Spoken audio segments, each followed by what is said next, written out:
Hello friends, welcome back to our channel. Friends, ನೀವು ನೋಡ್ತಾ ಇದ್ದೀರಾ ಅಗ್ರಿ ನ್ಯೂಸ್ ಯೂಟ್ಯೂಬ್ ಚಾನಲ್. ನಮ್ಮ ಚಾನಲಲ್ಲಿ ಫ್ರೆಂಡ್ಸ್ ಕೃಷಿಗೆ ಮತ್ತು ವ್ಯವಸಾಯ ಉತ್ಪನ್ನಗಳ ಸಂಬಂಧಪಟ್ಟಂಗೆ ಎಲ್ಲ ಥರದ ಮಾಹಿತಿಗಳು ಪ್ರಸಾರವಾಗುತ್ತೆ. ಸೊ ದಯವಿಟ್ಟು ವೀಡಿಯೋಸ್ನ ಲೈಕ್ ಮಾಡಿ, ಆದಷ್ಟು ಶೇರ್ ಮಾಡಿ. ಹೊಸದಾಗಿರೋದ್ರೆ ಚಾನಲ್ ನೋಡ್ತಿದ್ರೆ ಸಬ್ಸ್ಕ್ರೈಬ್ ಮಾಡ್ಕೊಂಡು ಅಲ್ಲಿ ಕಾಣಿಸಿರ್ತಕ್ಕಂಥ ಬೆಲ್ ಬಟನ್ನ ಪ್ರೆಸ್ ಮಾಡಿ ಅಂತ ಹೇಳ್ತಾ, ಇವತ್ತಿನ ವೀಡಿಯೋದಲ್ಲಿ ದಿನಾಂಕ 3 ಜುಲೈ 2024 ಬುಧವಾರದಂದು ತರಕಾರಿ ದರಗಳು ಚಿಕ್ಕಬಳ್ಳಾಪುರ ಮಾರುಕಟ್ಟೆ. ಆಕ್ಷನ್ ಸಮಯ ಬಂದು ಪ್ರತಿದಿನ ಬೆಳಗ್ಗೆ 11 ಗಂಟೆಗೆ ಸ್ಟಾರ್ಟ್ ಆಗುತ್ತೆ ರೈತರ ತರಕಾರಿ ದರಗಳು ಈ ಥರ ಇರುತ್ತೆ.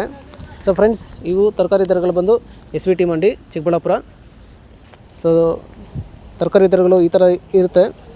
ವೈಟ್ ಬೀನ್ಸ್ 60ರಿಂದ 80 ರೂಪಾಯಿ ಕೆ ಜಿ, ಪೆನ್ಸಿಲ್ ಬೀನ್ಸ್ 80ರಿಂದ 100 ರೂಪಾಯಿ ಕೆ ಜಿ, ಕ್ಯಾರೆಟ್ 40ರಿಂದ 50 ರೂಪಾಯಿ ಕೆ ಜಿ, ಮುಲ್ಲಂಗಿ 25ರಿಂದ 30 ರೂಪಾಯಿ ಕೆ ಜಿ, ಆಲೂಗಡ್ಡೆ 1500 ರೂಪಾಯಿ ಪರ್ ಬ್ಯಾಗು, ಮೆಣಸಿನ್ಕಾಯಿ 30ರಿಂದ 60 ರೂಪಾಯಿ ಕೆ ಜಿ, ಚಿಕ್ಕಡಿ 40ರಿಂದ 50 ರೂಪಾಯಿ ಕೆ ಜಿ, ಕಾಲಿಫ್ಲವರ್ 25ರಿಂದ 30 ರೂಪಾಯಿ ಪರ್ ಪೀಸು, ಕ್ಯಾಬೇಜ್ 20 ರೂಪಾಯಿ ಕೆ ಜಿ, ನೋಲ್ಕೋಲ್ 700ರಿಂದ 800 ರೂಪಾಯಿ ಪರ್ ಬಾಕ್ಸು, ಬೀಟ್ರೂಟು 20 ರೂಪಾಯಿ ಕೆ ಜಿ, ಹಾಗಲಕಾಯಿ 40 ರೂಪಾಯಿ ಕೆ ಜಿ, ಹೀರೆಕಾಯಿ 15ರಿಂದ 20 ರೂಪಾಯಿ ಕೆ ಜಿ, ಸೋರೆಕಾಯಿ 10ರಿಂದ 15 ರೂಪಾಯಿ ಕೆ ಜಿ, ಸೌತೆಕಾಯಿ 8ರಿಂದ 10 ರೂಪಾಯಿ ಕೆ ಜಿ, ಬದನೆಕಾಯಿ 20ರಿಂದ 30 ರೂಪಾಯಿ ಕೆ ಜಿ, ಬೆಂಡೆಕಾಯಿ 30 ರೂಪಾಯಿ ಕೆ ಜಿ, ನುಗ್ಗೆಕಾಯಿ 70ರಿಂದ 80 ರೂಪಾಯಿ ಕೆ ಜಿ, ಕ್ಯಾಪ್ಸಿಕಮ್ 40 ರೂಪಾಯಿ ಕೆ ಜಿ, ಬಜ್ಜಿ ಮೆಣಸಿನ್ಕಾಯಿ 30 ರೂಪಾಯಿ ಕೆ ಜಿ,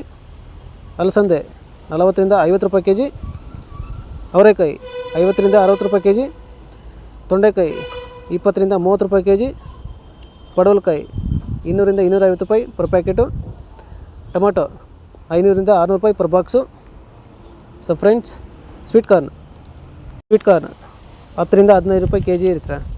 ಸೊ ಇವು ಬಂದು ತರಕಾರಿ ದರಗಳು SVT ಮಂಡಿ ಚಿಕ್ಕಬಳ್ಳಾಪುರ ಮಾರುಕಟ್ಟೆ. ಆಕ್ಷನ್ ಸಮಯ ಬಂದು ಪ್ರತಿದಿನ ಬೆಳಗ್ಗೆ 11 ಗಂಟೆಗೆ ಶುರುವಾಗುತ್ತೆ ರೈತರ. ಸೊ ಫ್ರೆಂಡ್ಸ್, ಇದೇ ಥರ ನಮ್ಮ ಚಾನಲಲ್ಲಿ ಕೃಷಿಗೆ ಮತ್ತು ವ್ಯವಸಾಯ ಉತ್ಪನ್ನಗಳ ಸಂಬಂಧಪಟ್ಟಾಗೆ ಎಲ್ಲ ಥರದ ಮಾಹಿತಿಗಳು ಪ್ರಸಾರವಾಗುತ್ತೆ. ಸೊ ದಯವಿಟ್ಟು ವೀಡಿಯೋಸ್ನ ಲೈಕ್ ಮಾಡಿ, ಆದಷ್ಟು ಶೇರ್ ಮಾಡಿ. ಹೊಸದಾಗಿ ಚಾನಲ್ನ ನೋಡ್ತಿದ್ದರು ಚಾನಲ್ನ ಸಬ್ಸ್ಕ್ರೈಬ್ ಮಾಡ್ಕೊಂಡು ಬೆಲ್ ಬಟನ್ನ ಪ್ರೆಸ್ ಮಾಡಿ ಅಂತ ಹೇಳ್ತಾ ಇವತ್ತಿನ ವೀಡಿಯೋನ ಮುಗಿಸಿ. Thank you.